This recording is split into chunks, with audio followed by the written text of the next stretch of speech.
വിശുദ്ധ ഖുർആൻ നമ്മോട് പറയുന്നത് വതആവനു അലൽ ബിർരി വത്തഖ്വ വലാ തആവനു അലൽ ഇസ്മി വൽ ഉദ്വാൻ. പ്രിയപ്പെട്ടവരെ, നന്മകളിൽ നമ്മൾ സഹകരിക്കുന്നവരാകണം. ജീവിതത്തെ നന്മകൾ കൊണ്ട് സമ്പന്നമാക്കാൻ കഴിയണം. സ്വന്തം ജീവിതത്തിന് ഉപകരിക്കുന്ന അനേകം നന്മകൾ നിർവഹിക്കുമ്പോൾ അതിന്റെ സൽഫലങ്ങൾ അനുഭവിക്കാൻ നാം ജീവിക്കുന്ന ഇടങ്ങളിലെ, നാം അനുഭവിക്കുന്ന ഇടങ്ങളിലെ നമ്മുടെ ജീവിതത്തിന്റെ ഏതെങ്കിലുമൊക്കെ ചില നിമിഷങ്ങൾ മറ്റുള്ളവർക്ക് സന്തോഷവും സമാധാനവും പകരുന്ന നന്മകളായി തീരണമെന്ന്, നിമിഷങ്ങൾ സമ്മാനിക്കണമെന്ന് അല്ലാഹു സുബ്ഹാനഹു വ തആല നമ്മെ ഓർമ്മപ്പെടുത്തുകയാണ്.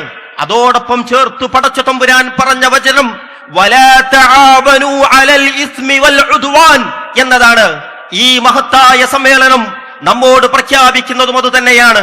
തിന്മകളോട്, വൃത്തികേടുകളോട് നോ പറയാൻ കഴിയണമെന്ന്, സഹകരിക്കില്ലെന്ന് പറയാൻ കഴിയണമെന്ന്, അവിടെ ഞാൻ സമരവും പ്രഖ്യാപിക്കുമെന്ന് പറയാൻ കഴിയണമെന്ന് വിശുദ്ധ ഖുർആൻ നമ്മെ ഓർമ്മപ്പെടുത്തുകയാണ്.